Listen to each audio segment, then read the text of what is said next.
Hey everyone, just a quick disclaimer about this week's episode. We recorded it way back in the very beginning of March, before all the coronavirus stuff started going crazy, and we took our brief little hiatus. I'm sorry it's taken us so long to upload this episode, but none of us have really been in the right headspace to record any editing, so thank you for listening to this episode, and thank you for being patient with us. We are back on track with getting regularly scheduled episodes weekly, so have fun with this really great conversation with our good friend Paul. Thanks, everybody. You know what really makes us mad? Is wasting money on CDs with only one or two good songs. Yeah. Tell them about punk.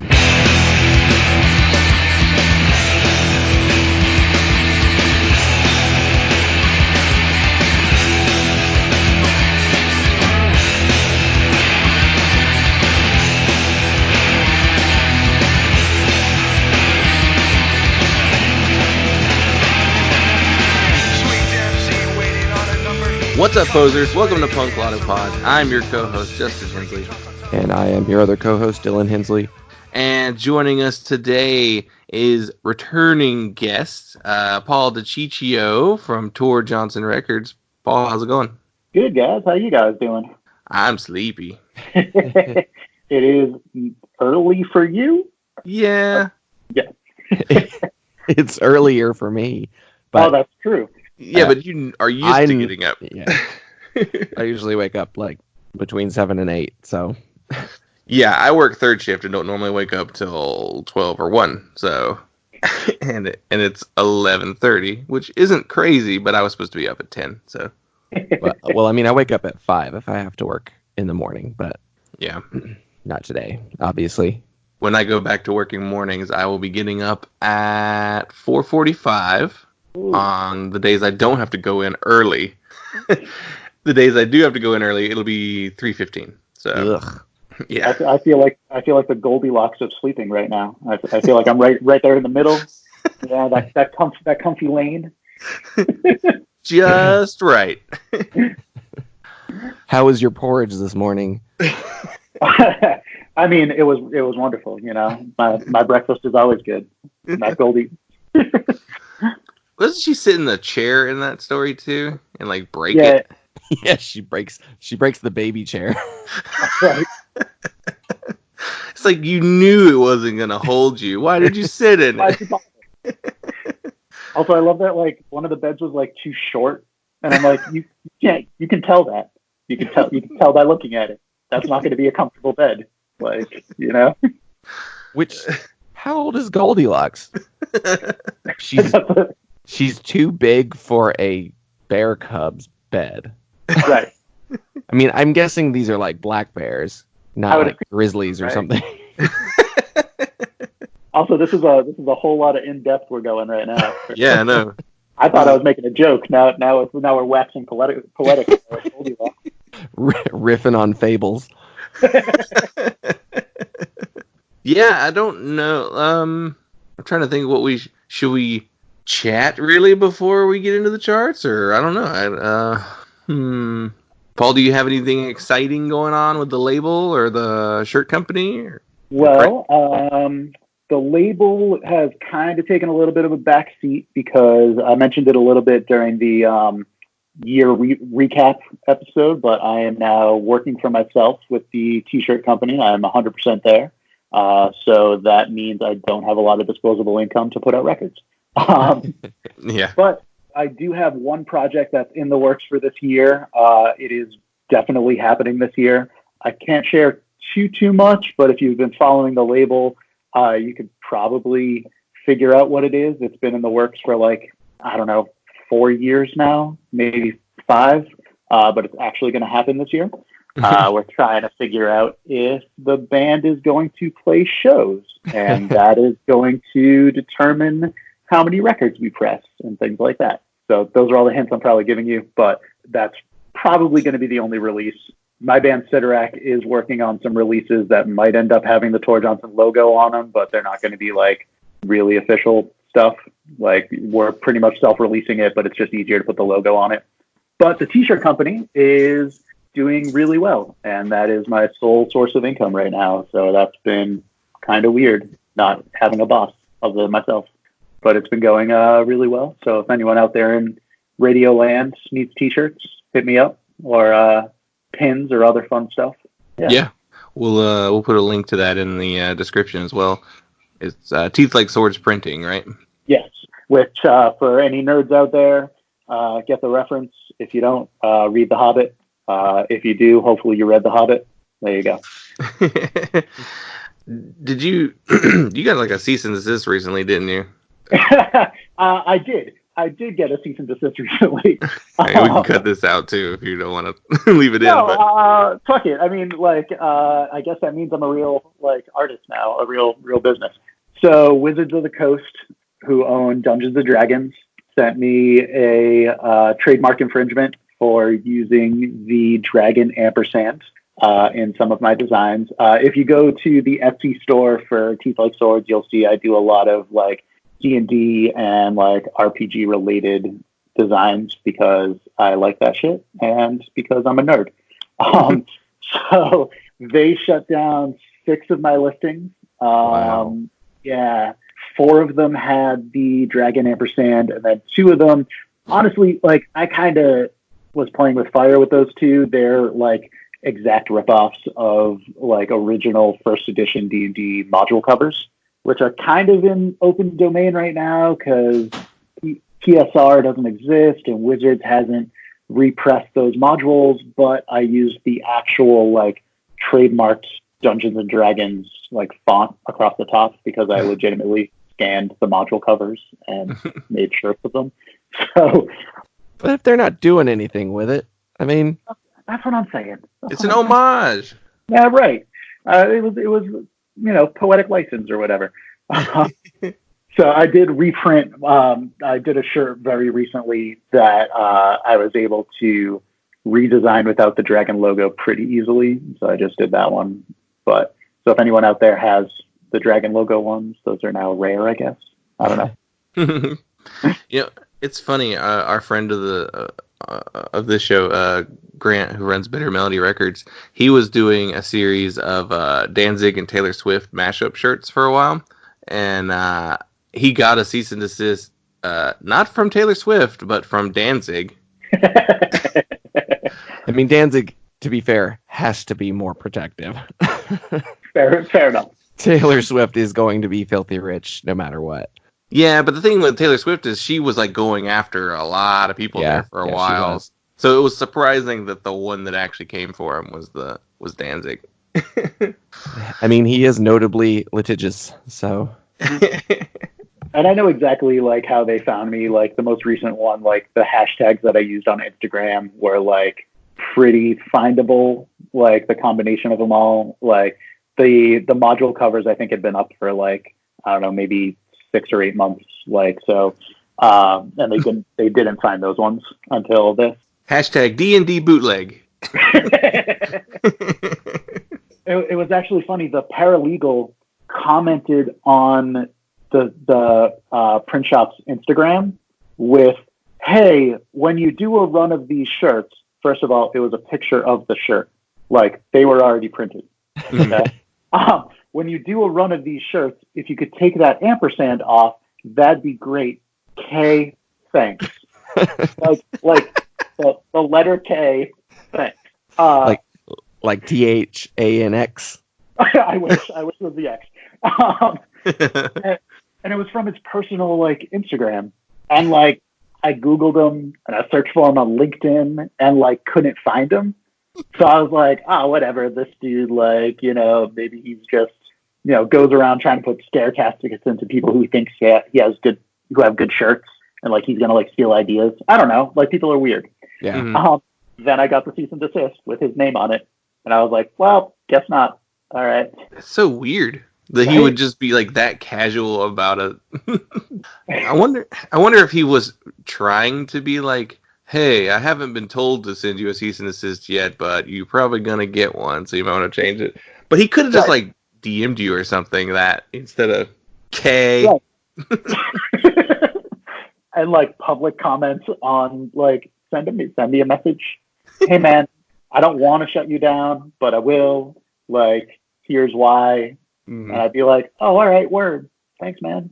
Yeah. Like, instead, it was just like, hey there, kids. Like, if you could stop using copyrighted material, that'd be great. Fair use, man. But Did you see anything? Did you ever see about the artist who was getting revenge on like bots that steal art and then like print T-shirts of it? I See think anything about that? that. It was like he went and like wrote, "I would love to have this on a shirt," for like all these like Disney designs, and then the bots would latch onto that phrase because they basically look for those kinds of phrases, right.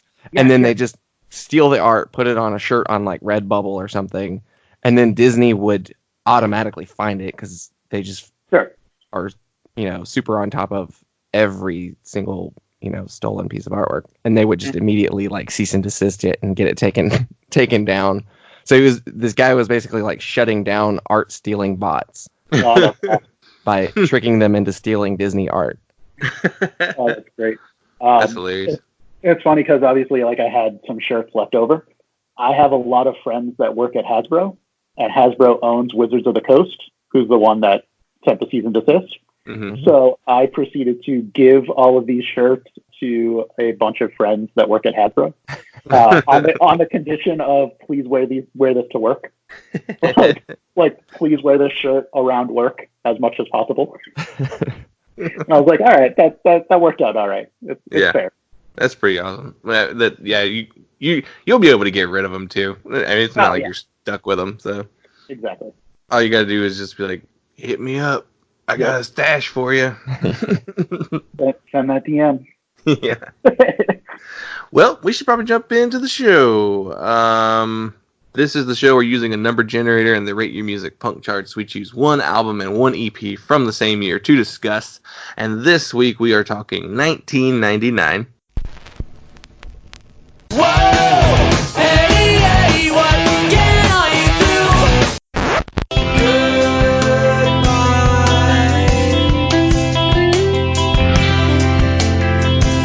Autumn night. Say goodnight. Mean goodbye. There's an army charge ready up to educate and demonstrate to the masses, to the people. That's not what brought us home. You're not bigger than this, not better, what can't you? And we were looking at this right beforehand, and we were like, "Wow, look at this top 40." What number one is American Football's self-titled album. That's a gigantic record. Inspired an entire generation of people to learn how to tap. Yeah, dude, we should get a trumpet for this song. Oh man. It's funny how many of these also I didn't get into until later. Like how many I got into in 1999 and then how many took me years to get into. It's right. Like American Football is one of them. I don't think I really got into them until like, I don't know, maybe 2 to 3 years later. I mellowed out a little bit. What do you remember what you were into in 99? I was into a whole mix of stuff. So like running down the list here, like the Botch We Are Romans record, which is huge. I didn't get into till later, but Jimmy Eat World Clarity I was into at the time. Dillinger Escape Plan, Calculating Infinity, definitely into at the time. I remember that, like, I am a band geek. Like, I was in jazz bands, I was in marching bands. Dillinger Escape Plan's use of like time signatures was blowing my mind. Like, you could play something this heavy, and like it's weird that I didn't get into Botch until a little bit later because they obviously did the same thing. But I feel like Dillinger was like an easier gateway drug, maybe. I don't know. I think they had a little bit more. They had a better, more well-known label, maybe. Yeah. And that's. Did they? I don't know what label put this record out. Was this like a Hydra Head record? It might have been Relapsed in 99. Yep. Yeah. So, and then what was that Botch record? That was probably We Are that the was Roman. Hydra Heads. Hydra Head, yeah. That was Hydra Head, right? So yeah, Relapse has a little bit more I'm sure there were more ads in a Metal Edge or a Decibel magazine than for Botchin'. Exactly. But yeah, the amount of stuff that's on here that I was just like, oh yeah, I saw them that year. Like, this was ridiculous. Like, yeah. Speaking of time signatures, you reminded me of this. The other day at work, this guy, he probably does meth, but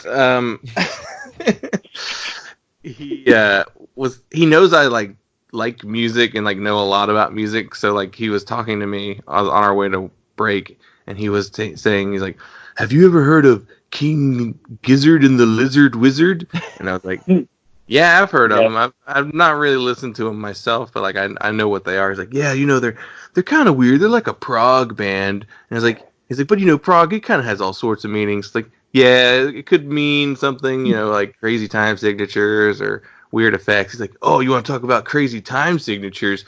I love this band Mastodon."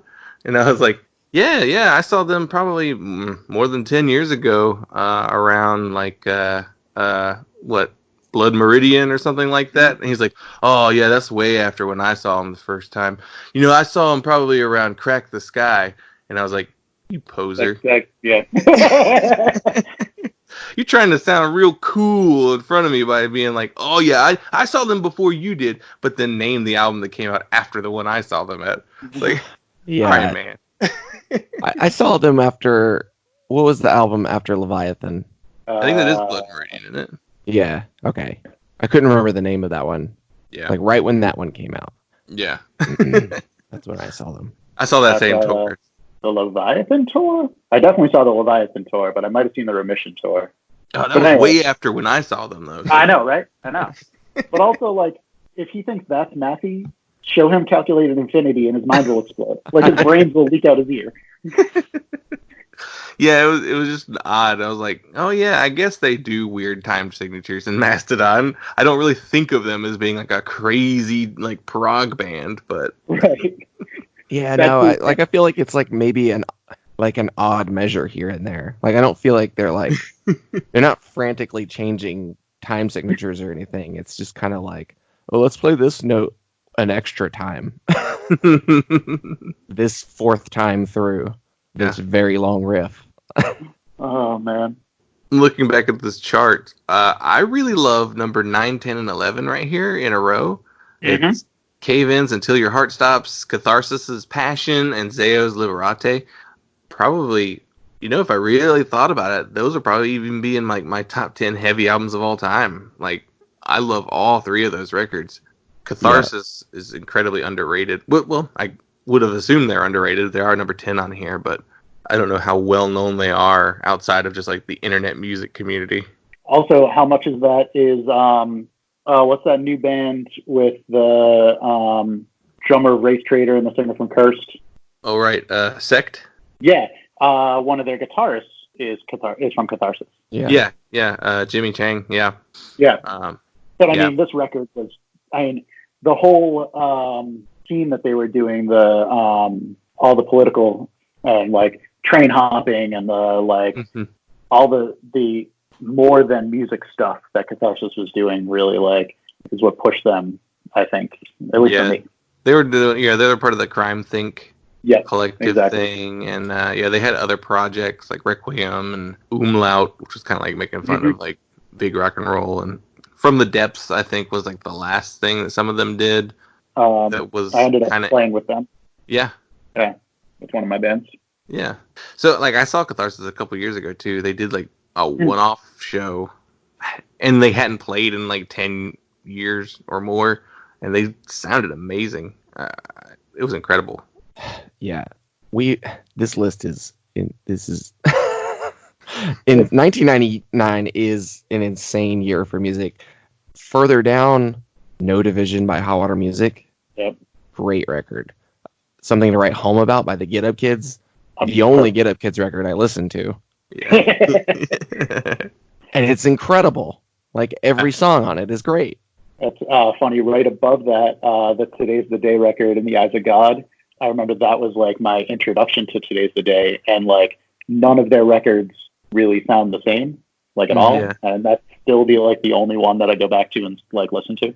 That's the one with like the two dudes who were in Mastodon. Yes. Yeah. Yeah. And you can even hear it a little bit in the guitar work. I think it's like their tone. Today's the day, man. That's such an interesting project or band. I mean, it's basically what's his name, Steve Austin. Steve Austin, yeah. He just put out a brand new record like last week. So like Just so Providence. never ending, and it's kind of crazy how he was like real early for that kind of like avant-garde smart metal thing. I mean, he's a little after Neurosis, but right. You can definitely tell he drew from that, though. Mm-hmm. Yeah. Yeah, it's kind of in between like Neurosis and Godflesh, even. Yeah. Yeah. Going up a little bit to that Le Tigre record, I feel like that was the start of that. Like, there was a huge dance punk movement in the early 2000s, and I feel like that like helped springboard it like early. Yeah, they tag it Indie-tronica. That's funny. Like, I definitely think of something very different when you say Indie-tronica, but yeah, yeah, that sounds more like a Ladytron or something like. That's what I think of when you say Indie-tronica. I actually just bought tickets to see Bikini Kill in September, so it's gonna be a wild show. I wish this record was on Spotify. I don't think it is. I think. Or maybe this one is. There's a couple of their records that are missing on Spotify, Le Tigre records. And then further down, you have that AFI before they went super swoopy hair. Mm-hmm. Yeah. And sorry, go ahead. Oh yeah, like that's like the legit AFI record before they turned into like a mallcore band. Well, like I guess that didn't happen on the next one. That happened more on December Underground, but yeah. Yeah, I feel like AFI didn't really go. They didn't really turn into a true mallcore band until it was like they had to. Like everyone was. It was 2006. So I had an ex who wore an AFI December Underground hoodie every single day. Oh God! Such a great band.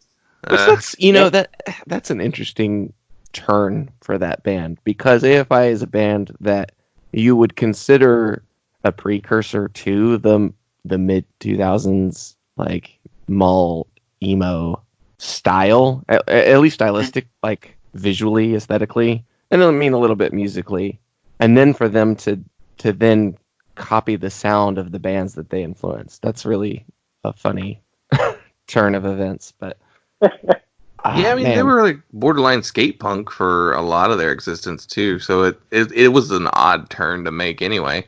I mean, he was always like gothy, and then like I wonder how much of it was them getting out of California, because like them touring, they were like, you listen to those early records and you're like, this is a band from California. Yeah, like, you sound just like every other band that's from California at this point in time. Then you keep going and you got like that Rainer Maria record is sweet, and Saves the Day Through Being Cool, which in my opinion was the last good Saves the Day record. Me too. Yeah. Hey. I mean, I think the one after has some good songs, but yeah, as far as full albums, that's the one for me. Through Being Cool. My first time seeing them was on this tour. Actually, same with Get Up Kids was this year on the Something to Write Home About tour. And like, I don't know, I like Lifetime Worship. That's fine. It's okay. Yeah, this list is kind of nuts. Like the Leatherface Hot Water Music BYO split. Yeah. It's crazy that split is so high on this chart, but it's great. It is odd because splits don't tend to rank that high. My first introduction to Leatherface.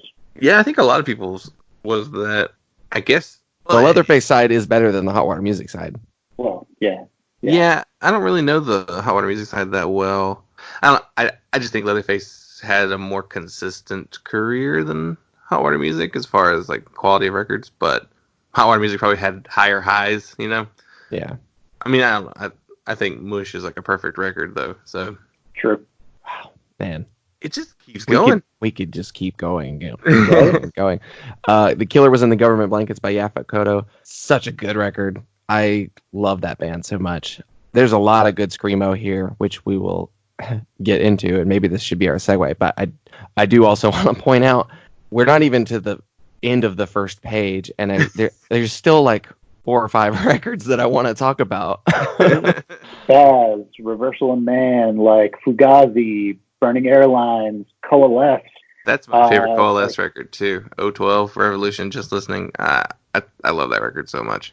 That was a great record. Now, talking mathcore, that one for me is the best out of the mathcore. The formative mathcore records on this chart. I'll take that Coalesce record over Dillinger and Botch every day. It's funny. Like, I could see why those other bands got a little bit more popular. Primarily due to Sean Ingram's like unique vocal style. So like, if you don't like his voice, you're not gonna like that band as much as the others. Right. But I think Coalesce has Dillinger probably has a more dedicated fan base just because of how massive they got. But like, I think between like Coalesce and Botch, I think Coalesce might have a little bit more of like a cult fan base. I feel like it's also so Coalesce, I feel like, went on a little bit longer, or at least put out more stuff than Botch did. I mean, Dillinger, is this the last one with that singer? Because then they switched singers and got like huge. Yeah, I think that's right. Because Miss Machine was with the new guy. Right. So I feel like Dillinger, like this record fits in with Coalesce and Botch more, but once they switched singers and sort of like, This Machine is a little bit less abrasive, like, which is weird to say because it's still like heavy and abrasive. But it was easier for, I feel like, them to blow up. Where like when you look at like Coalesce and Botch, like Coalesce did a Led Zeppelin cover record. Yeah. Like the Coalesce did more splits. They like, I feel like they also were able to latch on because of the Get Up Kids connection. Yeah. Like they would. I remember when I saw Get Up Kids, there was Coalesce merch on their table. Like probably just some CDs, but like still, by having that extra like spot, I think it like made them become larger. And then Botch was they were done after we came to Romans, right? Like, is there? I think so, right? An Anthology of Dead Ends, the EP, did that come out after? I think it did. Yeah, that came out afterwards. So yeah, I think they were done. They might have even like maybe done one tour on this, and then that was like it. Yeah, Botch kind of became more iconic for being so short-lived. Yeah. Yeah, it's the cursed effect. Yeah. Totally. Of getting super influential and adored after they broke up. Mm-hmm. Man, so I went to page 2. we have to. We probably should. Yeah. Cut the charts, but I just want to say I just kept going, and I'm up to page 4, and there's like, hold on, where was it? Understand This Is a Dream by Juliana Theory. Under the Radar by Grade. There's a Prescription Bandits record. It's such a crazy year. It really makes me wonder, because I know I have looked at probably 1998 is pretty similar in terms of like the number of big records. What was the deal with the late 90s? Why was it so good for punk? Having like, for me, like, which was like weird because like I was 99 would have been my junior into senior year of high school. Yeah. The amount of just stuff going on, like, these records are huge and it's great, but like the amount of shows and the amount of like bands that don't sound together playing together all of the time, which is like, I feel like something that's sort of been lost like a little bit. Yeah. The mixed bills. Yeah. And like the mixed bills that then people went to, cause like all the bands were friends and you were friends with the band, even though they played different types of music, and like the splits that didn't necessarily make sense. Like the splits that you got, and it was like one side was an indie rock band and one side was a fucking metal band, What's it's like Get Up Kids, and there's a Get Up Kids split that's like that. Well, I mean, Coalesce. Yeah, right. It was Get Up Kids and Coalesce, and then Coalesce also did a split with Boy Sets Fire, right, where they covered each other's songs, So I feel like it was like everyone was punk. You didn't have the I'm a metal kid. Well, you probably did. Metal kids are different.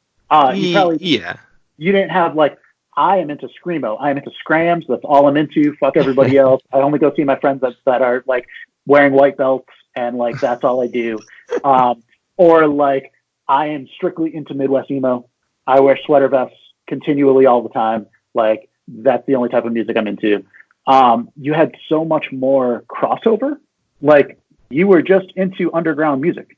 Yeah, it was definitely just it was just a big umbrella of underground music, and it was kind of for everyone. Right. And I feel like that's one of the reasons that made all of these records bigger is because like, so, you know, me, let's say I'm in high school. I really like Jimmy Eat World, but I also really like Dillinger Escape Plan. And then I go to college and I show people those records. Maybe they didn't know about them. And then they show me records. And like, also it was like the years of like Napster and file sharing. Mm-hmm. And so I think all of that like really propelled these records into being bigger than if they came out today. I've always felt like 95 to 2005 probably has like the highest density of high quality like punk records. After that, you know, the internet becomes a little bit more accessible and like bands really start to use it. So then it becomes more of just like literally anybody puts anything out. So like the quality kind of dilutes a little bit as far as there's just so much now that's just like, well, that's not great. But, you know, they threw it on their MySpace, so we can hear it now. There's something about like just this burgeoning version of the internet where it's like, if you could be on a message board, you could tell people about stuff. That was like primarily like the best way you could hear a new music, or you could like go to a band's website and listen to like a real shitty like 30-second wave file or something, or a QuickTime video, pure volume, like swirly. So it's an interesting little time period of just like all the styles of music that we still are still playing with now, essentially, and just a higher quality, you know, a better quality. I don't know exactly what it is that's different as far as what makes one better than the other, but yeah, like I went to the very last page because that's always my test of like how strong a year is. And even Beretta. And Beretta is on the last page. On the last page. Yeah. Right. So is Lugnut, a Christian skate punk band. Like I know D Totenhosen. Like these are real. Amendment 18. Awesome hardcore band. So it's like you go to the last page and you still know names on the page. It's a good year for music. You know what I think a lot of it is too, that like now that I'm thinking about it. So in 1999, you know, obviously Bandcamp didn't exist. Obviously, like the internet as we currently know it didn't exist. Mm-hmm. So if you were a band that just started and you record your demo tape, okay, that demo tape is probably only getting sold at shows. Mm-hmm. It's like it's not online. You are not pimping it. Mm-hmm. It is your demo tape. It is something to sell. It is a thing. Like by the time you're actually recording something that the general public is going to is going to take in, you've already had experience. Like that's probably not your first recording. Where now, like it's so easy to just put everything up that like there's just so much out there, and like you said, the quality is just not great. It's not that like these bands didn't have not good recordings. Yeah, I'm sure there's bad recordings of all of these bands somewhere in the world, but they were 50 tapes. Yeah, you know, boombox practice recordings, and exactly they were burned CDRs with like you know Xeroxed like packaging. So it's more of what you're saying is the kids don't have any work ethic. Let's not get into that, huh? The old man yells at Cloud take on DIY music. Well, I think this is an era where record labels mattered a lot. So I guess everything got filtered through enough times down that like you couldn't release just like this really subpar quality thing. Like maybe the songs aren't the best written, but usually the recording is going to be pretty solid. So yeah, it's interesting that it's the internet made music worse. Or, you know, let everyone with a voice put their stuff out there. So, you know, what's good, what's bad. So no, it's also a time like, you know, not to say that the kids nowadays are, don't have the work ethic or whatever, but bands will put stuff on Bandcamp right away. And like, I know this because I just had this conversation with a band like a month ago where they sent me a record and it sounded pretty good. And they sent it to me as a Bandcamp link that anyone could listen to. And so I wrote back with, so you already put it out though, right? Yeah. Like, why am I gonna put it out? It's already out. You did it. It's done. Yeah, there's no time to push it now. It's an after the fact. You've got to catch up to try and sell a record. Exactly.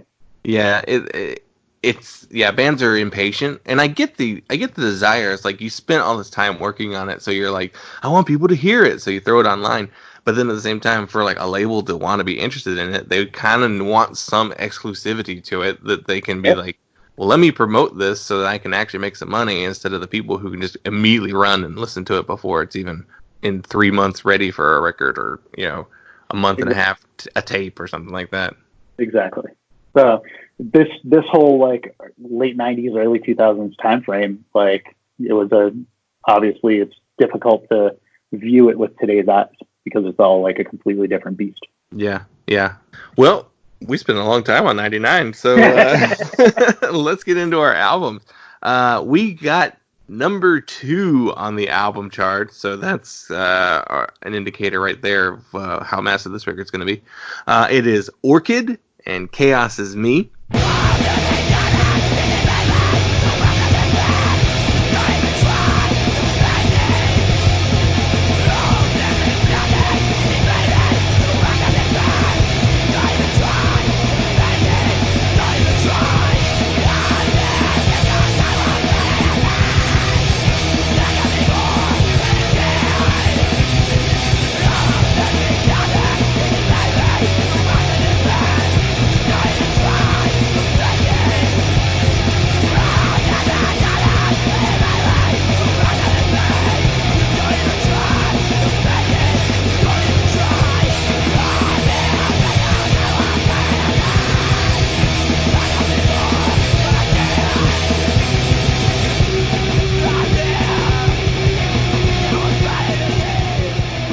Some basics out of the way. Orchid were a screamo band from Amherst, Massachusetts, who formed in 1997. This was released on Ebullition Records, which is a very prominent label for screamo music in the 90s and early 2000s. This is Orchid's first full-length album after numerous EPs and splits. And the personnel on this record is Jason Green on vocals, Will Killingsworth on guitars, Brad Wallace on bass, and Jeff Selane on drums. And the record was produced by Kurt Bellew from Converge at God City Studios. So, right off the bat, Paul, as the guest, what did you think of this record? I love this record. It was weird. So I didn't actually get into this record or Orchid in general until like 2001, which was like their end. Mm-hmm. Even though I was born in Massachusetts and they're from Massachusetts, and like I spent most of my these years in the Boston area, but they like Massachusetts, though small, is very weird. Everything west of 495 is fucking no man's land. Is like, there are monsters over there. There are dragons hanging out in the woods. Like I didn't travel out there, and that's the land that Orchid was from. It just didn't end up working out that I saw any shows of theirs in the Boston area like during this time frame. I actually didn't see them until their final tour in 2002. But that said, this record, like, it's hard to describe how much, like, I latched onto this record. It has, so at the time, obviously, I was listening to more, it was weird. I was listening to more either traditional indie rock or metal or, like, straight up punk. And, like, the angularness of a lot of screamo, and like this record in particular, really latched onto the band nerd part of my brain, because it's not really straightforward. It's like, I'm a drummer, so you listen to the drumming, it's like kind of weird. Like, they're not playing really blast beats, they're playing like 2, 3, and 4, but skipping the 1, and like It's an interesting record how much it like just gets in my brain. Yeah. Dylan, what do you think? So, Orchid is a band that I have been aware of. This record is a record I have listened to a bunch of times. I own this record, but they've never been my favorite in terms of screamo, and I've never been super crazy about this record. I got into screamo in the late aughts as a teenager on the internet, branching out from all of the metalcore and then into smart metal and then more into emo and punk and screamo and all of that stuff. So this is a record that I am very, very familiar with and have seen gushed over online for the longest time, and it's never been a record that's clicked with me.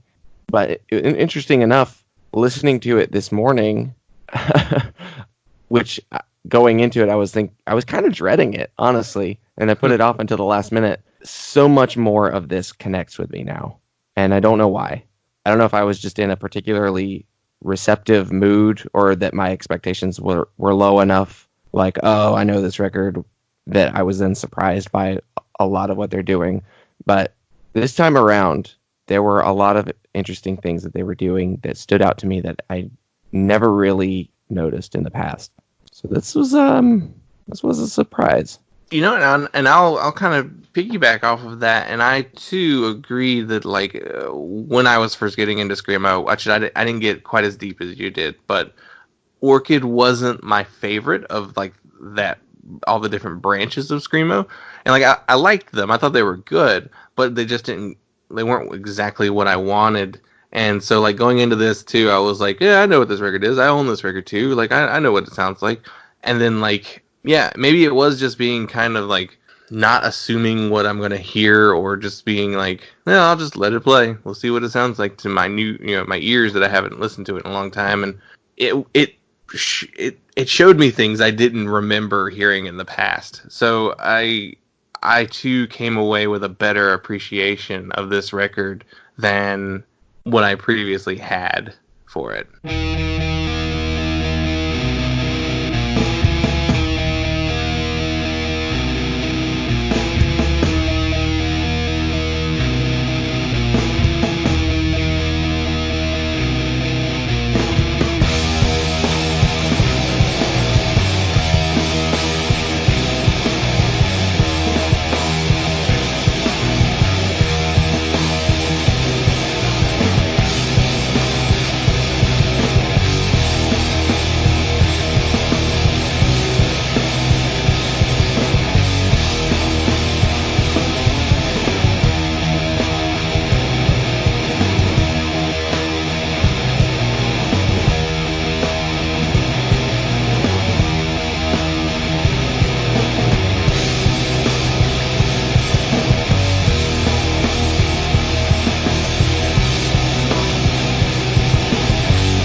It's funny. I ended up coming into screamo sort of, I'll say by accident.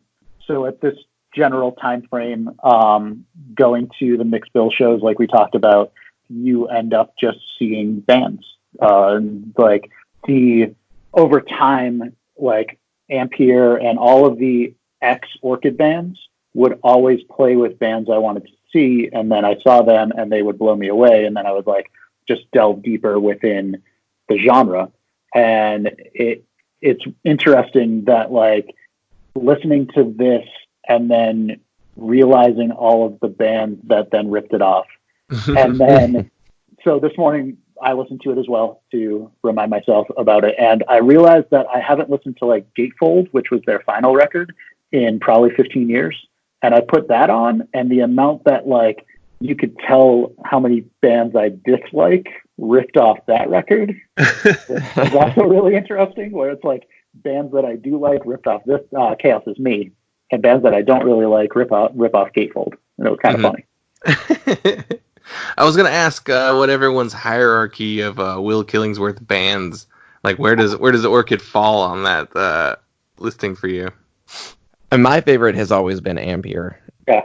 I love Ampere so much. I tried really hard to get into Bucket Full of Teeth, but it's so scattered and weird. I would put it below Orchid, but yeah, like Failures and even Ritual Mess, like his later stuff. I would probably. I mean, they're not as important as Orchid, so I feel like they kind of are more tied. But I prefer to listen to them than Orchid. Yeah, I think Failures is my favorite of the Killingsworth bands, especially those first two. I didn't really like that last Failures record that much. It didn't really sound like Failures to me, but yeah, I would. It's funny, and I say that, and as much as I like Failures, or you think that I like Failures more, I own this Orchid record. I don't own that first Failures record, and I have seen it in so many stores for like $8, and I'm like, I should buy that, and then I don't. You know, that's a really tough question, because Will he's an interesting musician where I think he's a rarity where his renown, let's say, doesn't affect him in any way, like at all. Like he's just like, I'm going to make music because I want to make music. I love Ampere. I saw them more times than I can count, but I really like Longings, which is a completely different type of band for him. Completely different. I also really like his new band, Corrode, are awesome. And they're kind of funny because of the fact that he is very humble. They are not billed as ex-Orchid. They are not billed as any sort of like nobody's like, oh shit, it's the new Will band. No, they're just a band playing shows. They've opened every single show I've played with. Like, all right, seen them at. Like, they are just like, we're a new band. We have a demo tape. Check us out. We're going to play first. I was going to say, like, he's that guy who it's always like, wait, Will's in this band? Like, it's always an after the fact thing. Like, I'm never introduced to his bands knowing that he's in it first. I feel like he's more renowned. Like, his name recognition gets thrown around more in terms of his production and mastering. Sure. Like, well, that's what he concentrates on, yeah. So people are more like, produced by Will Killingsworth stands out more when records are released versus like featuring Will Killingsworth, as a musician on the record. So if you're playing any sort of like, it's so funny, if you listen to any like screamo or screamo adjacent more like bands, it's always, if they're an East Coast band, it's a Will Killingsworth record. If it's like a West Coast band, it's probably Jack Shirley. Like, it's, even though he's a little bit later, but it's funny like what these musicians can get known also as much for their like production work as like the bands they were in. I mean, I just clicked on his name on Rate Your Music, and he has 239 credits. Yeah. Also, I forgot about Vaccine, who was also an amazing band. It's funny, like, as cool as those bands are, I think I like Brad Wallace, the bass player's bands, more, because he was in Transistor, and Wolves, and those are probably two of my all-time favorite screamo bands. So like, I've always preferred like the heavier, more low-end style screamo, not as much as like the shrieky high-end stuff. So I've always loved like Wolves. We talked about Wolves a couple months ago, and I love Wolves. But the lower end stuff is what I've always preferred. This is actually his only record it's his only official record with Orchid. He was on a bunch of the splits. Yeah. But he left in 99. But I do agree that like my favorite ex-Orchid band is probably Wolves. Yeah. I will say I kind of like pre-Brad Transistor more than post, like with Brad Transistor. But that's just me. What do you guys? I mean, now we're delving into like ex-Orchid bands, which is like could also be its own podcast. Yeah.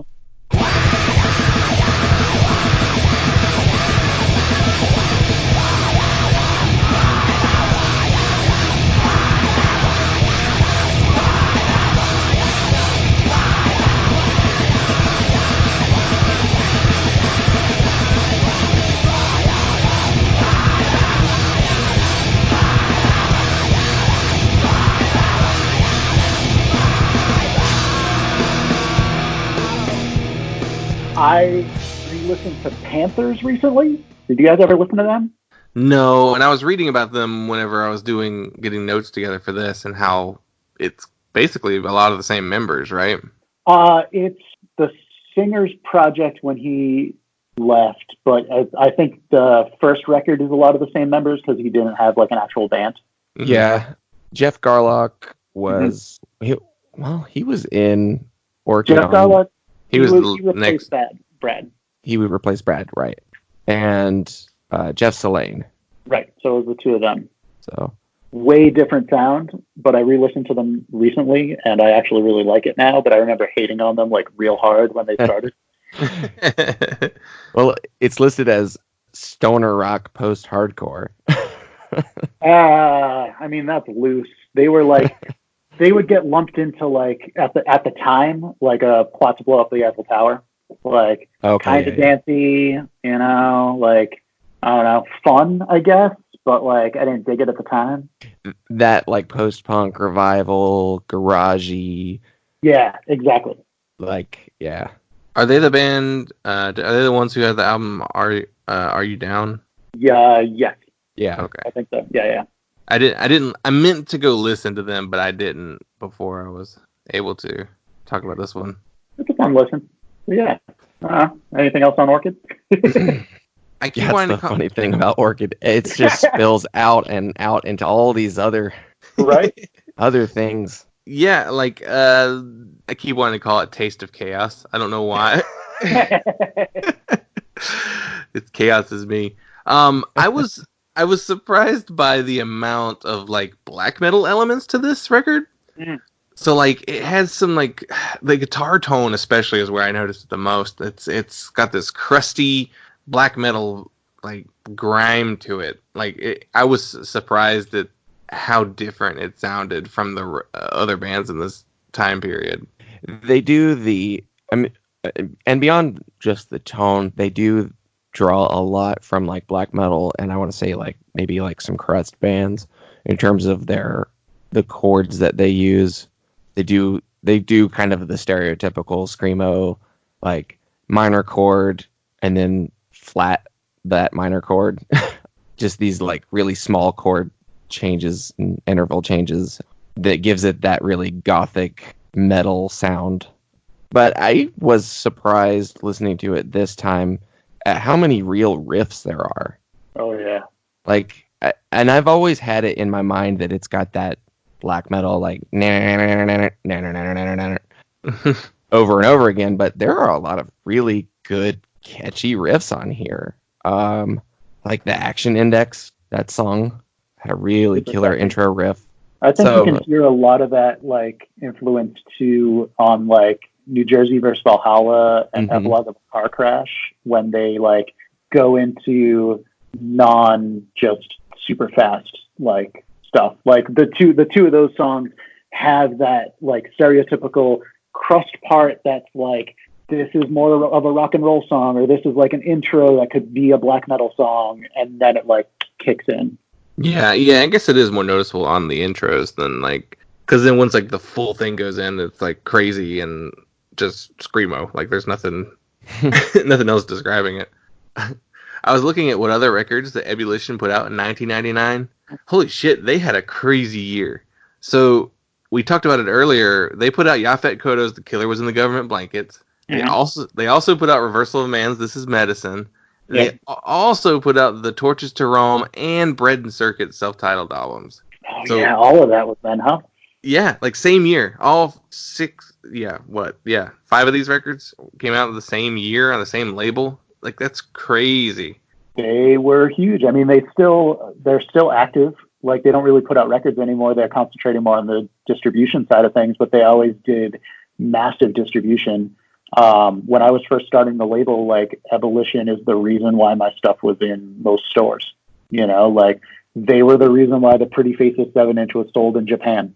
Like they're still, and Kent that runs it is like still one of the most just down to earth punk dudes. Like he gets mad when labels distribute with like I once had a couple CDs in like Best Buy. and he emailed me and was like, "Yo, man, you know your stuff's in Best Buy, right? That's not really like cool. Like, what do you like? What's up?" And like, you know, it's an interesting label and like business. So I didn't realize that they were still operating, and I just went to their website, which looks like it did in 1999. Oh, they haven't changed anything. But they have a listing. If you look at new releases, it says new releases 2/29/20. So like they're updating that website weekly still.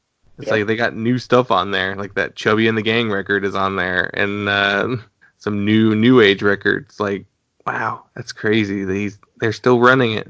Still going. One of the few of the distros from this time period that's still going. Oh, and then I forgot. I just went to. They used to do the Heart Attack magazine. That was all them. They did Heart Attack. Sorry. Anyway, sorry I interrupted. Yeah. No, you're fine. Like I was just thinking about other like distro, like No Idea is essentially they got rid of all their distro. Interpunk is trash.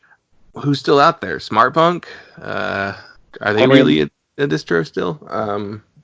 I still use Stick Figure, like from Georgia, from Atlanta, but they were always more on like the indie rock like side of things, and like really like I don't know, Death Wish sort of, but they're like also like super picky and choosy.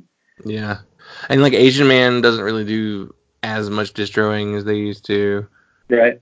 I mean, it makes sense because like distroing isn't really where the money's at.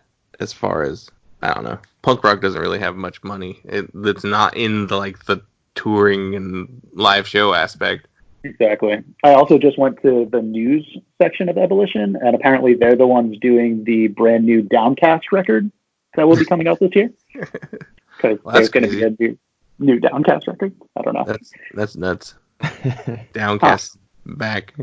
Yeah, but yeah, I don't know. It's interesting. Looking back on, wow, and apparently Chaos is Me, the 20th anniversary release was last year. Yeah. Well, unless anyone has anything else they want to say, what on a scale of 1 to 5 or 0 to 5, what do you give it, Dylan? What do you think? 5 stars for the album cover. Oh yeah, we didn't talk about that yet. Oh yeah, go ahead. It is iconic.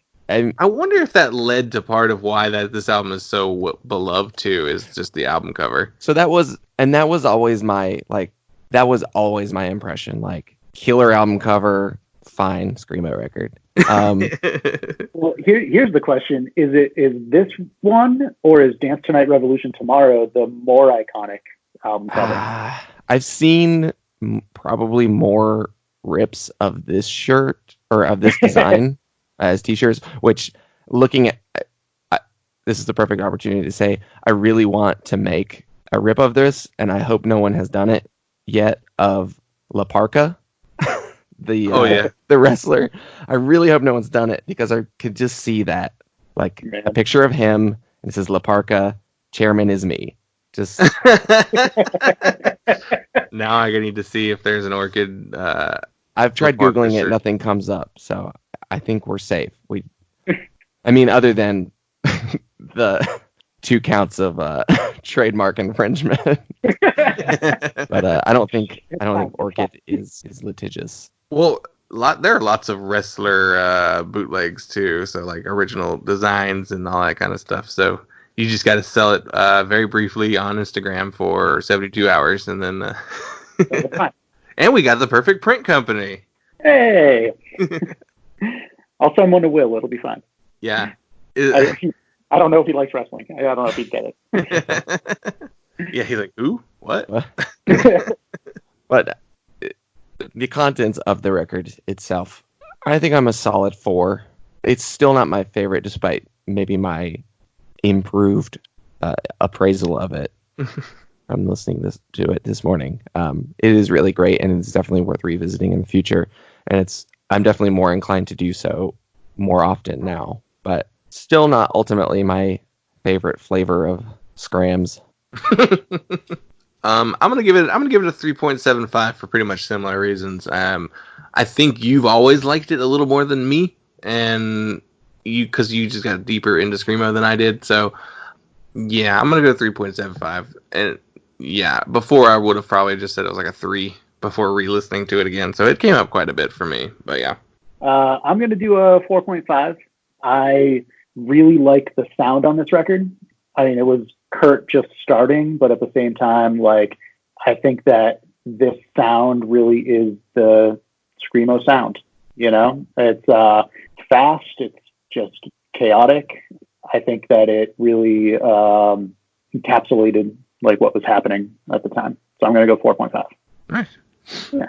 Well, cool. Well, let's move on to our EP. We got number 16 on the EP charts, and it is Envy with Angel's Curse, Whispered in the Edge of Despair.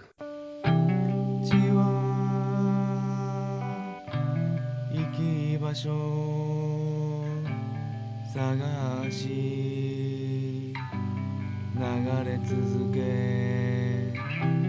妥協の地に足をつけるつける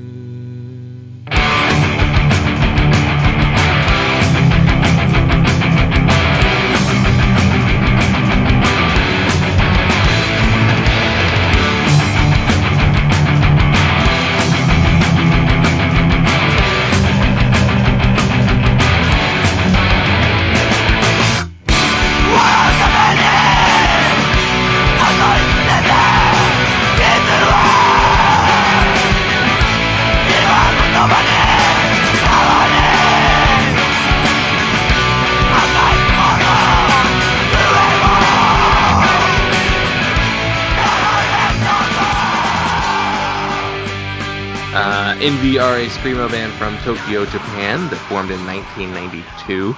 I say are because they're still active. They released this on HG Fact, which is an inactive Japanese record label. And the personnel on this record is Tetsuya Fukugawa on vocals, Masahiro Tobita on guitar, Nobukata Kawai on guitar, Manabu Nakagawa on bass, and Dairoku Seki on drums. I hope I got most of those right. They seem easier than the other Japanese names I've had to try and pronounce that here. That sounded right. Don't you watch like 100 hours of Japanese wrestling a week? I do. And that's why I knew Tetsuya and Manabu and Masahiro, and Kawai. Like I know those names are used very often. So yeah.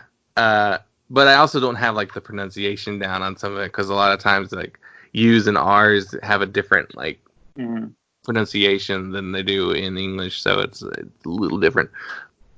Yeah, so it's an EP, kind of, but it's longer than our album and was pressed on an LP and is 29 minutes long.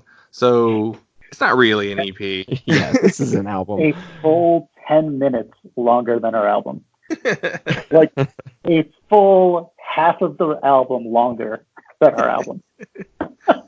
But it's less than half as many songs. Yeah. Yep. Right? Yep. Yeah. So, Paul, you're our Envy expert, I think, out of the three of us. Oh, geez. Don't put me out. Don't put that on me. I think you've got more experience with Envy than I think we do. So, what did you think of this record? So I didn't also get into Envy until probably 01 or 02-ish. Listening to like their back catalog, this is where Envy started to sound like the Envy that you know of today. This is where they started to put in a lot of like the post-hardcore elements and weren't just a like spastastic like screamo band. I really like this type of like screamo, this type of like hardcore, the type that like encapsulates so much more than just like being an ISIS like band, like being or conversely being an Orchid band. I sent in the group chat like I think yesterday when I was re-listening to it, the end of like the second song on this record, if he wasn't screaming in Japanese, it would be like a radio rock like song. It could be like an Aerosmith song. It's like so epic and fucking awesome and just like straight up rock and roll. And I don't know. So like I really liked a lot of the elements that they were putting into this one. I guess as you go forward in their catalog, like even the new record that just came out, some of the like more screamo elements fade away and they can become more post-hardcore, but also they got to be older human beings. So that makes sense. Dylan, what do you think of this one? It's pretty good. It is a little long, but it is really good. It is. I do like this sort of early, well, I guess middle period of Envy. It's really the only Envy stuff that I'm familiar with, like the Yaphet Kodo, This Machine Kills, Envy 3-Way Split, and I don't know if I've listened to all the Footprints You've Ever Left in the Fear Expecting a Head. But Dead Sinking Story, even up into Insomniac Doze, I've always enjoyed listening to Envy, but I've never been super into them. So I think this is probably my favorite thing that I've heard by them. Yeah, I really do appreciate, though, what they did as far as like bringing in like the post-rock influences, but also like commercial rock influences. They really stand on their own as musicians and as a screamo band in terms of it sounds like Envy. And I think starting here and going forward, there's a strain of bands in screamo and in post-hardcore up into like, I mean, even to up until today, where you would say, or you could clearly point to that Envy influence.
Become the Teeth and like, you know, a lot of those newer later screamo bands from the 2000s. My experience with Envy is pretty much only limited to the split with the 3-way split with Yaphet Kodo and This Machine Kills. I was aware of what they sounded like and like the type of screamo they played. This is probably the first full release by them that I actually have listened to all the way through. And I really, really liked it. Like I've said on here before that I'm really impatient when it comes to long songs, and Envy has a reputation of very long songs, and that comes from like the post rock aspects and like you know what they work with like Heisu and like and you know they're the other end of the screamo spectrum. Where like Orchid is the short, fast songs, Envy is the like long, more like expansive and dynamic songs. So I didn't quite ever dip my toe in that end as much because it like I said, I was just impatient, and my impatience, prevents me from listening to some good stuff sometimes because I really loved this EP, and that second track on here, holy shit, that song is good. And it's the second longest one, so it is.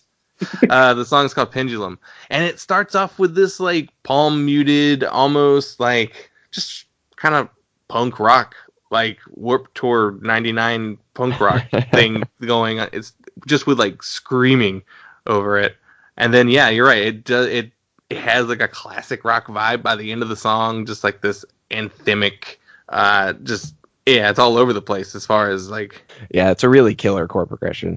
Yeah. What they build up to. It's epic. Yeah, an epic is such a corny descriptor nowadays, but... Epic, dude. Yeah. It's funny talking about how you mentioned like screamo bands that are obviously influenced by Envy.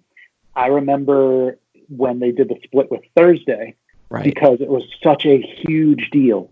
because Thursday at that point in time, it was 2008. They had already had their big records out of the way. They were a big band, and everyone was like people in my camp were like, why is Envy doing a split with them? People like other people on the internet are like, who is this band Thursday is doing a split with?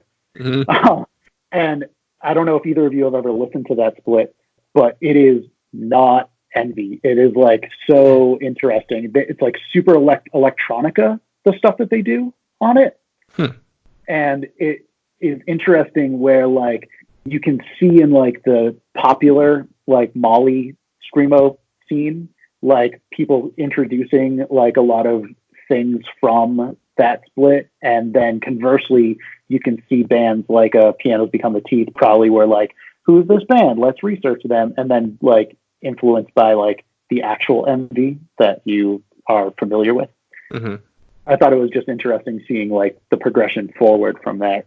Have you listened to the new record yet? I have. It is really good. I really like it. I've only listened to it once.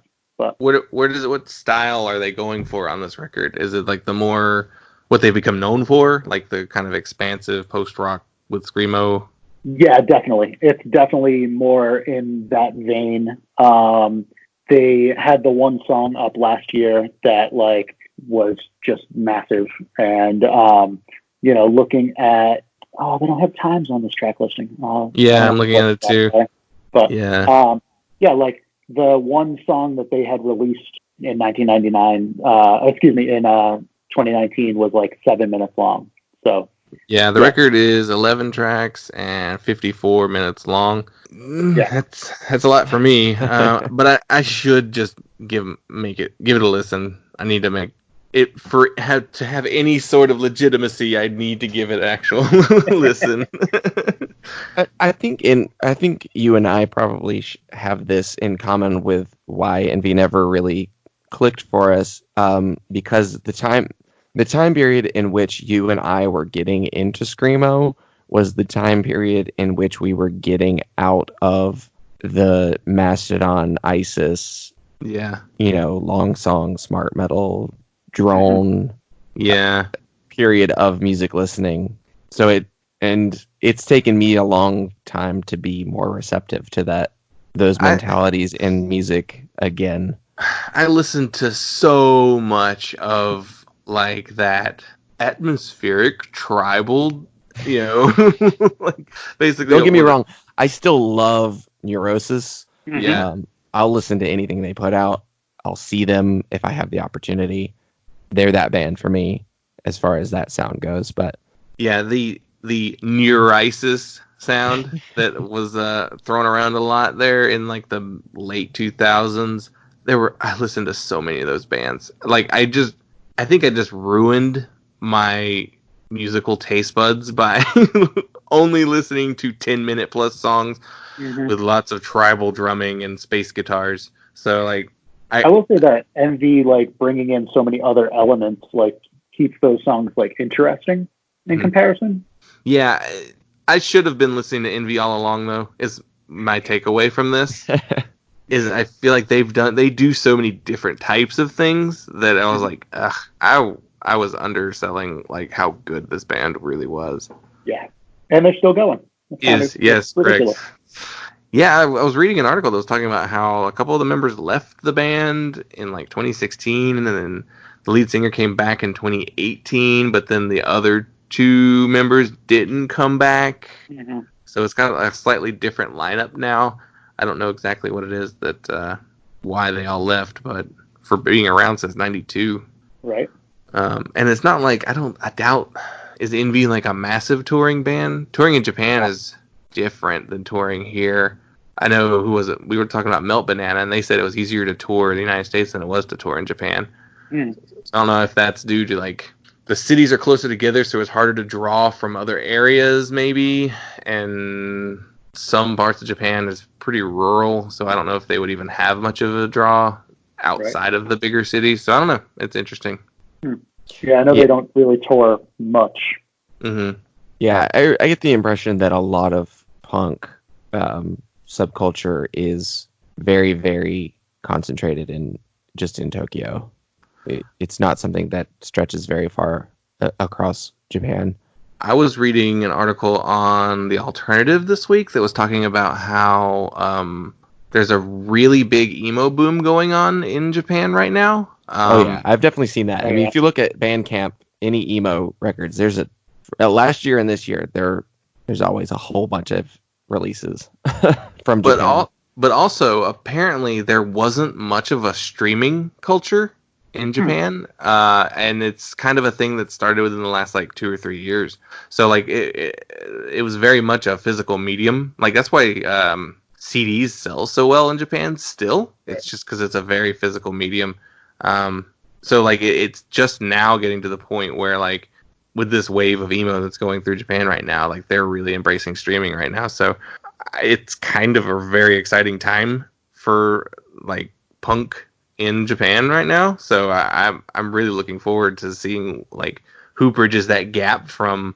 And you're starting to see a little bit, like Otoboke Beaver had like a massively critically acclaimed record that came out last year, and that band Forests, they had a really well received album last year too. So I think we're about to see like a really cool explosion of once like the streaming stuff like crosses from there to here, and we start hearing that. I think we're going to see some really cool stuff coming out of Japan. Well, and you're seeing also like our friends All Right just played in Japan, and someone else just went. Pogo just went. Right.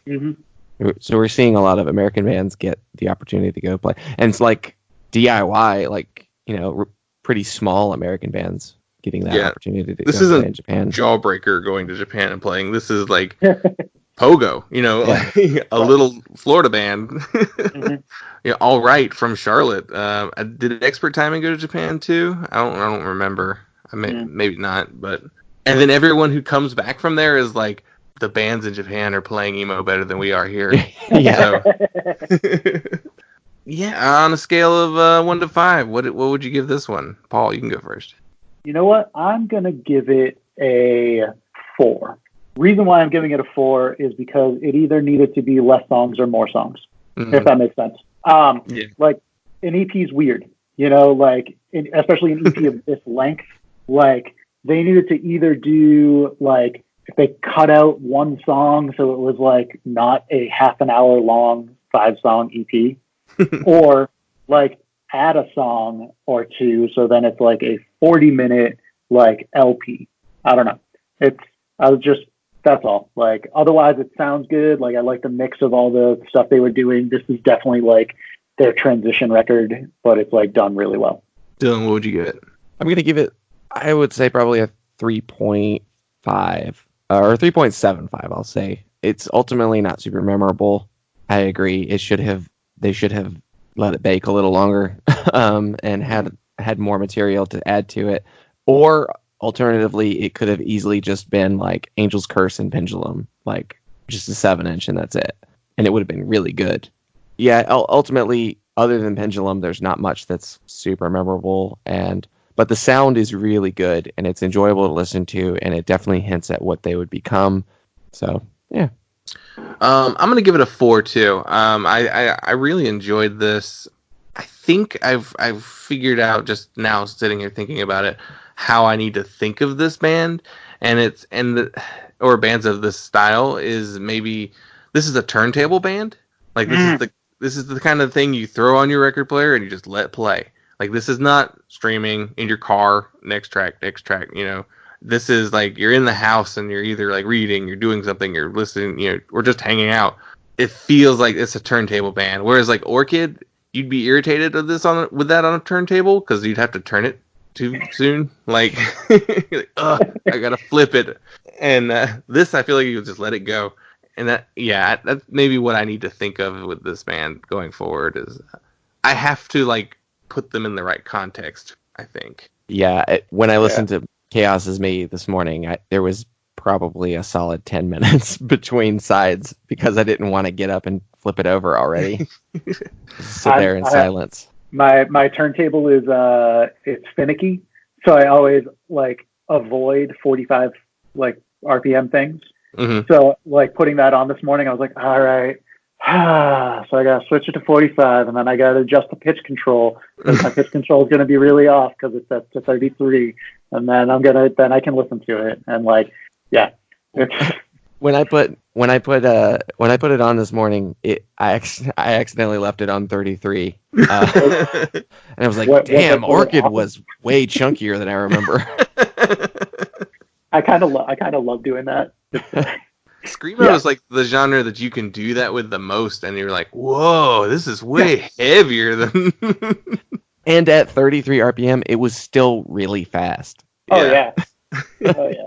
The only thing that sounded unnatural was like the cymbals just rang out too slowly. It's like, well, did they use a gong on this record? It's like whoa, like flanging the cymbals. That's wild.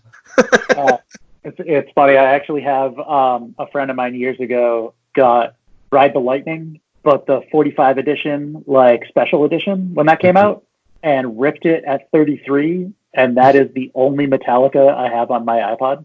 And it's so epic, so good.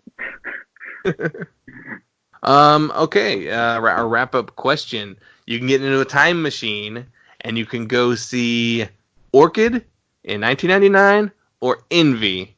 Which band would you go see? Oh man, that's so damn. I mean, it's kind of a trick question because I feel like they would play a show together. Yeah. Well, all right. We've thought about like putting kind of parameters on this question. So like, okay, you can only see the band in their like their set. Like you can't even be like, well, I want to pick this band because they're gonna have like a stacked card in that year or like a stacked show, and like no, you're transporting to 5 minutes before the set starts, and you leave as soon as it ends. You don't get to hear who's on before or after. All right, because that changes that question, because I've been like hearing you guys ask the other people those questions, and I'm like, yo, man, but that show would have been crazy. Yeah. Like, who cares about seeing them? That show would have been awesome. All right, anyway. All right, I'll go first. Okay. All right. I would want to see Envy in 1999. And like, reason being is I feel like this was like I don't want to say this was their pinnacle, because that's like taking away from all of the amazingness that they've done since then and still doing with the release they just came out with. But this was really the turning point between what they were and what they are. So I feel like seeing them at this point in time would have been like super epic. What do you think, Dylan? Man, that's so hard. Like, because I'm just imagining seeing like Orchid in like, I mean, what kind of venues would they have been playing in 1999? Like VFW Hall, yeah, right. Yeah. Like it's just, damn, that'd be so good. And then you think about like, am I seeing Envy in like Japan and like in Tokyo in 1999? What are those shows like? Just from like an anthropological, like, but and then what did the bands sound like? Orchid, I can more easily imagine, just because I have seen screamo bands in tiny rooms. Yeah. What did Envy sound like? That's a big question. I think I'm gonna have to go with Envy. I think it's just slightly more mysterious to me, and that makes it a little bit more interesting. Yeah, I mean, we could say you can maybe, this isn't a true question as far as like, no, these are the rules. Like you can. I like the idea of just keeping the shows separate, because you could say, yeah, they'll just play the same show together. And I don't know if in 1999 they would have played the same show together. I mean, they could have potentially, but I don't know if they were at the same levels, I guess, that would have happened. But I still think I would like to see Envy more. There's something about the idea of seeing them in 99. I mean, I don't know. Seeing Orchid in 99 is massive, but how much are you going to be able to make out what's actually happening, depending on where they're playing? Mm-hmm. So, yeah, I'm going to go with Envy. And they may have the exact same deal going on where they're playing the Japanese equivalent of a VFW hall. Maybe it's like a small bar or tiny little venue, but and the sound's probably as bad. But I don't know. Envy are a little bit more dynamic too, so I feel like you would hear a little better, especially when they do the slower stuff. So that's who I would go with too. But yeah, so that'll do it for this week. Paul, plug all your social medias and all the things you want us to check you out online at. Cool. Tor Johnson Records. Search that everywhere. Tor Johnson. One release definitely in the works for later this year, but all sorts of awesome stuff in the web store, including stuff that's not put out by me. You can also check out Cyttorak, which we talked about nerd stuff before. Google Juggernaut. That's how he got his power. There you go. You can find out how to spell it there. We are doing some local regional shows, and then we are working on doing a little weekender in the summertime. And lastly, Teeth Like Swords Printing. Help me pay my bills so I don't get foreclosed on. Let's do T-shirts. Let's make merch. Let's do all sorts of fun stuff. There we go. Yeah, and all that will be in the show notes as well. You can follow us on all the social medias. We're Instagram, Facebook, and Twitter at PunkLottoPod. We have a voicemail line. It's 202-688-PUNK, 202-688-PUNK. Give us a call. Tell us what you think. Email address is punklottopod@gmail.com, and website is punklottopod.simplecast.fm. So give us a rating or a review. We haven't had any fresh ones in a while, so we could use another one of those. But, yep, that'll do it for this week. Thanks, everybody.